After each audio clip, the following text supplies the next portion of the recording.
president insisted the U.S. must not retreat from the world, and he remains hopeful for the future despite global conflicts. The bomb This is my story I wanted to tell. I didn't want to tell everybody this, but it happened to me. So, you know, when I was a child, I was put in a lot of different situations. I grew up in the alley, 7th Alley South, Birmingham, Alabama. I was the oldest of 10 kids. In 1949, I was born James Cole. My daddy was James Cole Jr., but he chose to use a senior party to get me the junior, so that's all right. But I was born January the 10th, 1949, which I always say, yeah. But when I was born, my mama and my daddy, I don't know what the problem was, but they didn't stay together. They was married. I got the birth certificate. I was born in a place called Holy Inslee, Alabama, Birmingham, in the Holy Family Hospital. And after all that, that's when it started. Like I tell my kids, do your homework or life. My mother then had one child, that was me.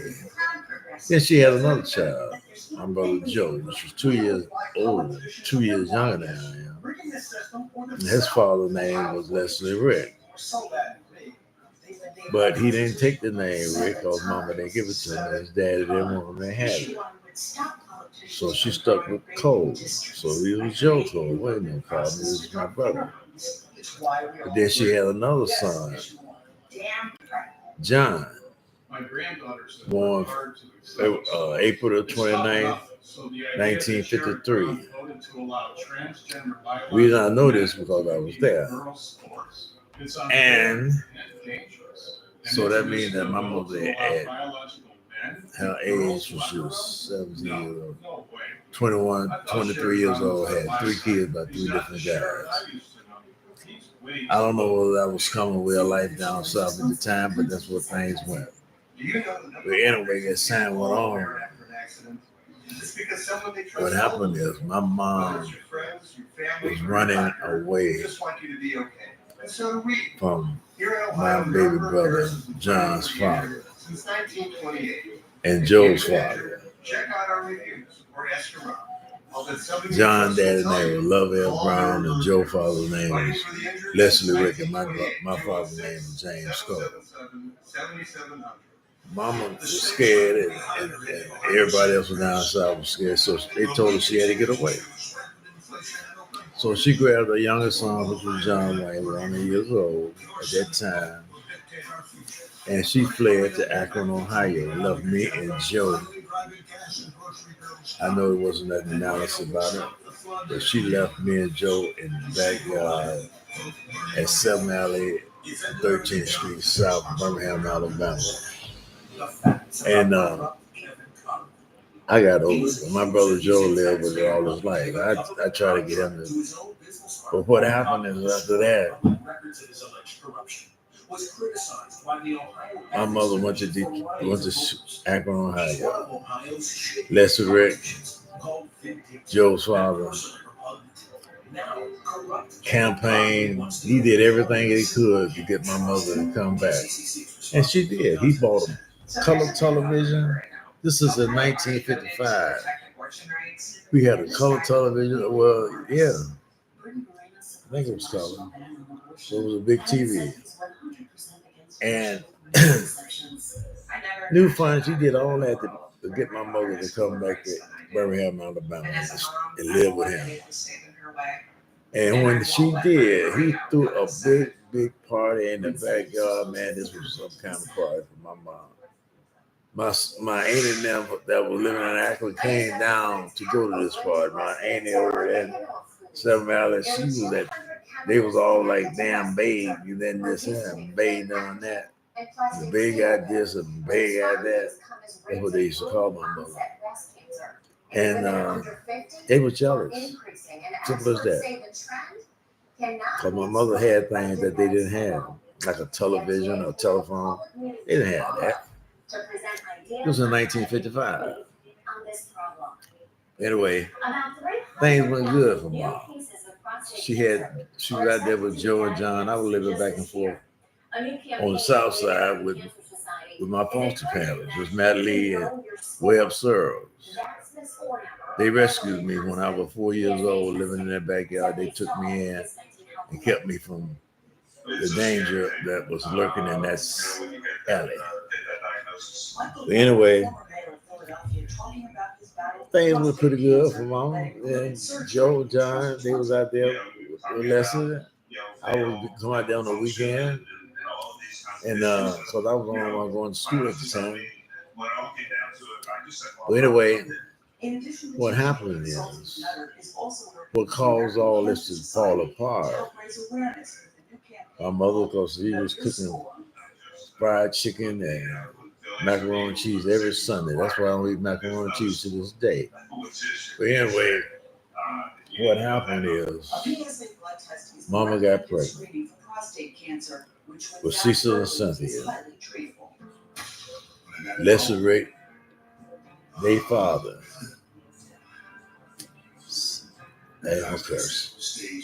he didn't want them to be born in his house at 704 Delta Street, Tittersville, Alabama, which is in Birmingham.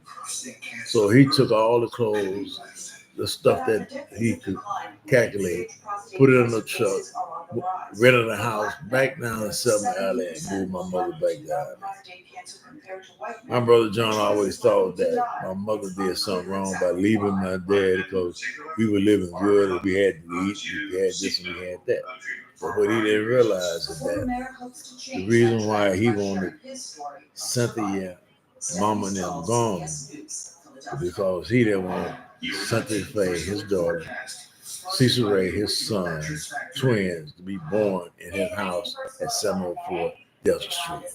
And that was the real reason. But things weren't so bad at the time. It wasn't.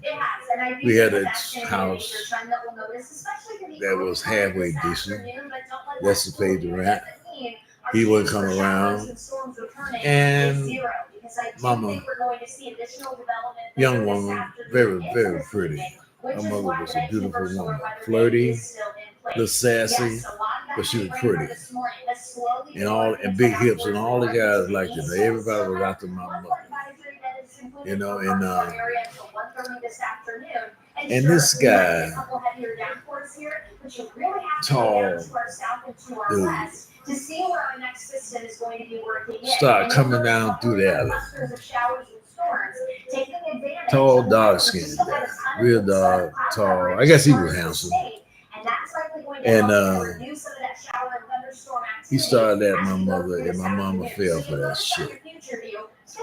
And that's my brother Walter's father. And what happened is, when Leslie Ray, he wasn't coming over there in the alley that much because he had two children over there, and he didn't want to take care of them. He would just slide Mama a little bunny every now and then and keep her on the feet. You know what I'm saying? Because he knew the children was here. But he wouldn't pay no child support. He was just getting a little money now and then. I had to go to work. I sold popsicles. I got a popsicle box when I was 10 years old, pushing popsicle box. And I was very proud to do that. I really was. I was proud to be able to make some money to help my mama. But what happened is, Cecil Ray and Cynthia was getting so they could walk a little bit. And Cynthia Faye was talking to her since she was 6 months old, really. But after all that went down, Blue, who was Walter Patrick, started hanging around my mama, and she got pregnant for him with my brother Walter. And this is on live, January the 1st, 1960. Leslie Ray came by. I don't think it was on that exact day, but he came by during that time, and he saw this little black baby. He said, who was that? And everything got silent. And he found out that Mama had another baby with this black ass Walter that he knew that they lived around the corner from each other. And Mama had a baby for him, and the baby was there where he paid the rent. Boy, he was salty. That son bitch was salty as salt. And what happened after that is this. He was seeking revenge. So he conned his way back into my mother's life after Walter Patrick and said, dysfunctionized my mama. My mother ended up shooting him for some shit he did that ended up being my mama got taken for some money by his cousin. That's a long story, it's another chapter. But what happened is when Leslie Rick found out that Walter Patrick, my mama was pregnant for Walter Patrick, somebody that he knew, boy, he had a fit. He gonna get revenge. So he started messing around with Mama after that, and Mama fell for that shit. And she ended up getting pregnant for him again. Leslie Rick. And God knows that was the worst part of my life.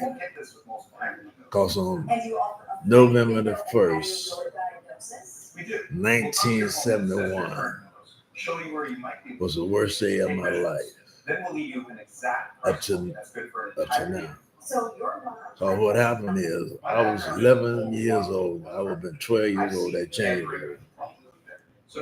Me and my brother Walter, me and my brother John and Joe came home from elementary school.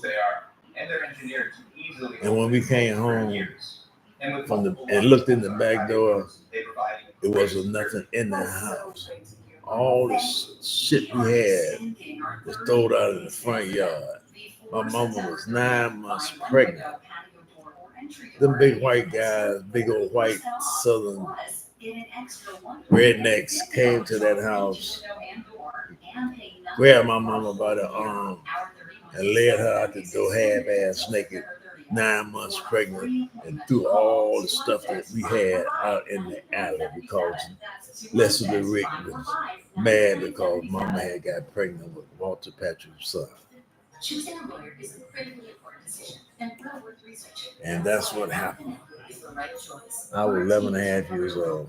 I was the 12 that it was in November. I was the 12 that January. Just like yours. They'll connect every client every day. And then nobody that you could think that anybody could think of in my family, their family, anybody's family, came to see about my mother. And she almost died. She was in the hospital for 7 days. And nobody came up there to see her. Now, my daddy, they daddy, no daddy. My daddy was in Detroit. Not saying that he would have came if he was in Birmingham, but that's where he was at. And that nobody and their mammy came to see about my mother and her babies, the two that she had. After he done throwed all, after he had all the shit thrown out of the yard, man, I was so hurt I didn't know what to do. I just didn't know what to do. I'm the oldest of all the kids. My mama had 6 kids under the age of 10 years old. I was the only one over 10. And everything just shifted to me. And this one guy who I said molested me, he did some of this, but you know, he paid for his.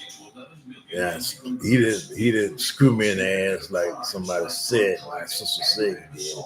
Didn't do that. Put his hands on me. Yeah. But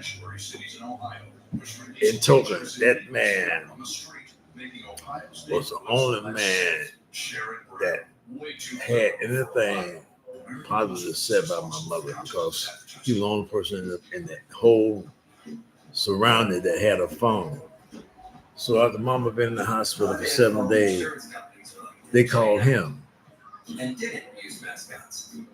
They come to the hospital. That he needs somebody up there to the hospital to see about my mother. And when nobody come, and they said, well, they called again and they said if nobody come up here and sign for these children, they're gonna be considered abandoned and they're gonna be put up for adoption. That was Jerry Lewis and Jerry Lee. And James Williams told me, he said, you got to go to the hospital to see about your mama. What can I do? I'm 11 years old. I goes up there after I done picked up all that shit out in the alley trying to salvage Stewart. Then I got to go to the hospital. And they tell me, I see Jerry, that first time I seen him, Jerry Lewis, Jerry Lee and Jerry Lewis, pretty little old red babies. And they told me, if somebody don't come up here and sign for these kids, they gonna put them up for adoption. So what I do? I signed their birth certificate. Kept them from getting adopted. Now that's a story I want to tell. And the thing about that is, as time went by in life, I moved back down to Birmingham, and when my brother Jerry, he was a bad little ass. He just get in trouble. And I want everybody to know when Jerry got in trouble, the person they called to come to the school was me. They didn't call mama. They called mama to ask where I was at. And I was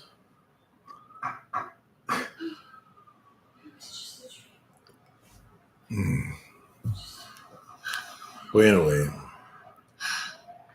the story couldn't have been no different than that. It was just a dream. I just want everybody to know when them kids were born, then no son of a bitch nowhere, then nobody at all ever gave them some money to buy milk for them kids. Nobody. You know who did that? It was me. I had to work when I was 12 years old. I had two things I was doing, trying to get money, and I was trying to help them out. And they turned to me now and act like I done did something to them. And it hurts me, man. I'm saying it really do. I go down south, you know what I'm saying? I try to be nice. I thought one time when I was down there with Dean, she think I was down there because I didn't have no rest. So I had a pocket full of money. I had so much I could have bought her. So, but I stayed there with them just to see whether or not somebody was going to come by. And then them relatives, and then my sisters and brothers, ones I took care of all my life. When they were young, couldn't take care of themselves. Get together and say, well, we're going to do something for our brother. No, not one son did that yet. See, right. Instead, they want to say, well, he ain't got no wife. He can't keep no. I don't want no damn wife. If I want a wife, I could be married right now. I want everybody to know that I ain't having no problem like that. But the thing is, they think that they don't know.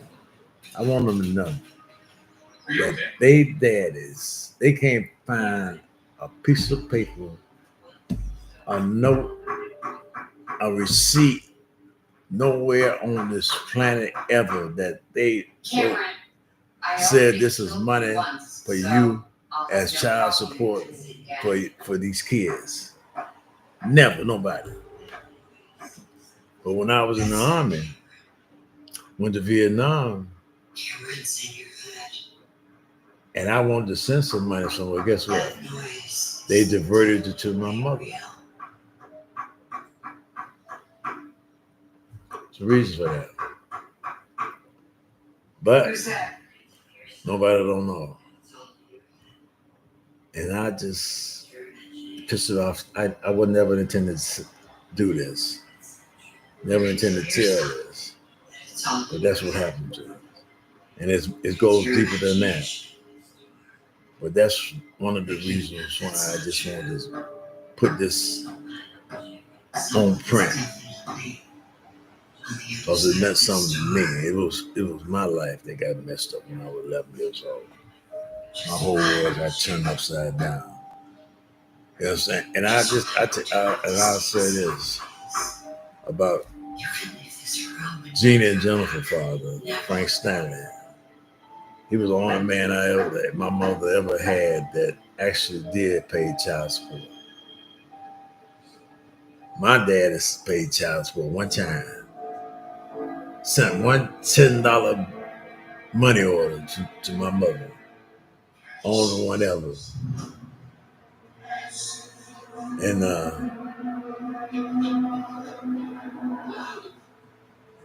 And that was it. There's nobody else, no man in my life that I know ever sent any money to my mother for some child support. I started pushing popsicle boxes at 10 years old. I used to push them all over the city of Birmingham. Everybody knew it. The Young and the Restless. I had 3 jobs when I was 14 years old. I worked for Southern Carpet, Howard Cleaners, and the Bankhead Hotel Pharmacy. And I did that to take care of help my mama take care of the children she had. I just want that to be known. And it's too bad if somebody feels it because that's where it was. If anybody ever read this, look at this, they'll know what I'm talking about. And there ain't nothing I said that I meant to harm anybody or say against anybody. It was just the way it was. And I really appreciate it. I thank God for being able to do that. I thank God every day just for being able to do that. You know what I'm saying?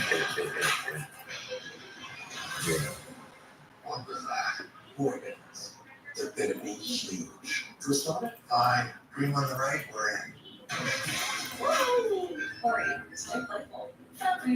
I use Febreze fabric refresher every day to make my home smell amazing. On my bed, my couch, my jacket or jeans, in between washes, even shoes. Febreze doesn't cover hot odors with scent, but fights them and freshens. Over 1,000 uses. Febreze fabric refresher. Skin feeling rough with sandpaper? Don't let it ruin your day. Try new Dial exfoliating body wash with a touch of creamy cocoa butter and orange extract. Feel soft and healthy feeling skin after just one shower. Dial on your day. At Dog Chow, we believe helping dogs live their best life should be simple. That's why Dog Chow is made with high-quality protein and no fillers. Purina Dog Chow. Keep life simple. Wherever this time of year takes you, Macy's is here to help you shift seasons in style with your favorite fall brands.